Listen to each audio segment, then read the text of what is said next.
The sound of sirens slicing through a lazy afternoon isn't something you expect when you're standing in your own backyard, but there I was barefoot by my pool gate, clutching the keys, while two officers stepped out of their cruiser looking more confused than concerned. Behind them, Derek Whitmore, face the color of a fire hydrant, was pointing at me, voice cracking, as he yelled about how I'd locked him out of what he insisted was the neighborhood pool. I think that was the moment I realized my new home wasn't going to be the peaceful haven I'd imagined. Not by a long shot. Now the cops kept darting glances between me and this furious kid, not sure if they were about to mediate a property dispute or break up a riot. Derek, 15, all attitude, insisted the pool was open to everyone, that his mother had told him so, and that I had no right to keep him out. The officers looked at me, waiting for my side. I didn't bother arguing. I just handed over the deed I'd started carrying around, because after months of chaos, you get tired of repeating yourself. Let me back up a sec, because none of this makes sense unless you know how it all started. 6 months before, it was just me and my daughter Emma, 8 years old, in the brightest spot in my life, living in a tiny apartment, scraping by since the divorce. When I found that foreclosed colonial in Maplewood Estates with its cracked driveway and the most gorgeous pool you've ever seen, it felt like winning the lottery. I'll never forget the way Emma's face lit up the promise of all those summers waiting for us. My lawyer checked everything. The house was clean. The HOA had dissolved years ago, and there was nothing in the paperwork about community access. The previous owner let people use the pool, sure, but that was his call, not a rule. So I signed, moved in, and for about 3 weeks, life was perfect. Emma swam every evening. I sat with a glass of cheap wine, and neighbors waved as they passed real Norman Rockwell stuff. Then Karen Whitmore came knocking, and if you've ever met a real-life Karen, you know the type. Perfect hair-sharp smile, acts like she owns the block. She showed up with Derek in tow, introduced herself as the unofficial coordinator, a job she apparently invented when the HOA folded, and explained that the pool had always been for the neighborhood. She went on about traditions and how I could help build community. I was polite, but told her flat out the pool's private. I bought the house for exactly that reason, and there's no agreement saying otherwise. Her smile flickered, but she didn't back down, hinted, maybe I just didn't understand how things worked around here. That's when things started getting weird. Wet footprints on my deck towels, draped over chairs. I hadn't left out candy wrappers in the grass. At first I thought maybe kids just being kids, but it kept happening, and then I caught Derek and his friends jumping the fence, splashing around like it was their own personal water park. When I confronted Karen, she rolled her eyes, said I was making a big deal out of nothing, that this is just how it's always been. You know what I mean? Like my boundaries were the real problem. The more I pushed back, the more Derek doubled down. I'd come home to beer cans in the bushes, cigarette butts floating in the skimmer, even graffiti on the back fence. Every time I brought it up, Karen got colder, accused me of being selfish and destroying neighborhood harmony. One day I found Derek actually hosting a pool party, kids I'd never seen in my life, and when I told them to get out, he said his mother gave him permission. I had to threaten the cops before they finally left, and Derek made it clear he wasn't done. That was the turning point. I put a heavy-duty lock on the gate, posted no trespassing signs, even called a security company about cameras.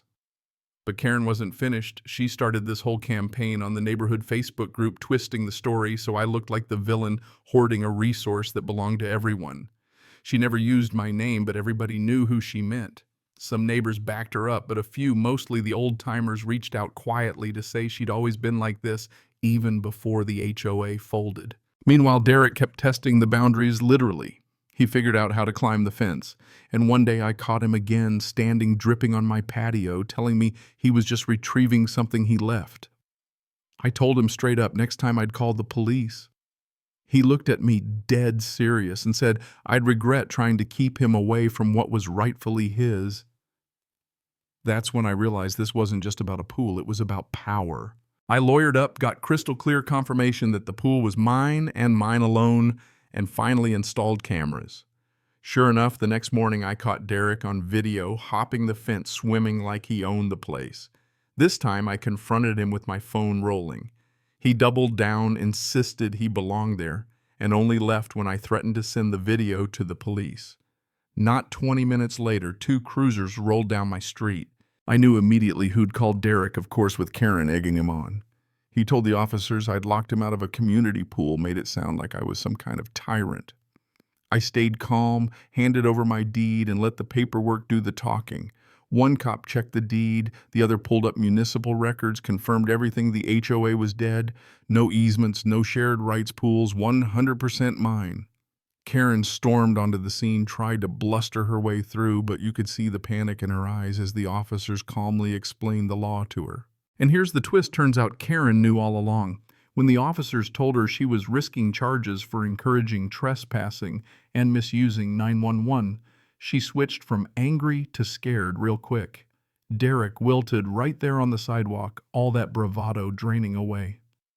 The officers gave Karen a formal warning right in front of a dozen nosy neighbors, and Derek got an earful about juvenile charges. I finally felt vindicated after months of being painted as the villain. For a few blissful weeks, the drama died down. Karen avoided me. Derek disappeared, and the Facebook group went suspiciously quiet. Then one afternoon, I found a letter in my mailbox from David Whitmore, Karen's husband. He apologized for everything, admitted Karen knew there was never any shared access, begged me not to press charges, and promised it was over. I appreciated it, but I wasn't taking any chances. So I built a taller fence, added privacy slats and more cameras, night vision motion alerts, the works. Most folks were supportive. A few neighbors confessed they'd believe Karen's story at first. Mr. Peterson, who'd lived there longer than anyone, told me the shared pool idea was pure fantasy, a story Karen invented to get her way. Suddenly, people started seeing Karen differently. She lost her grip on the neighborhood gossip chain, and Derek, well, he kept his head down and stopped acting like he owned the street. Emma and I finally got to enjoy our pool in peace. We even started having small pool parties for her friends, which honestly was what I'd always wanted. Every now and then I'd catch a whisper, see a sideways glance, folks still chewing over what happened. Mrs. Chen actually came by to apologize for doubting me. The whole thing got people digging up their own deeds, realizing just how easy it is for someone to spin a good story if you don't check the facts. Maybe that's the silver lining. Nobody's going to fall for a fake community right again. David approached me at the store months later, told me Karen was getting counseling. Derek was volunteering at the community center, even writing apology letters to neighbors he'd hurt. I don't know if it'll fix everything, but I hope they learned something. I sure did document everything, know your rights, and never ever let someone else decide what you're entitled to.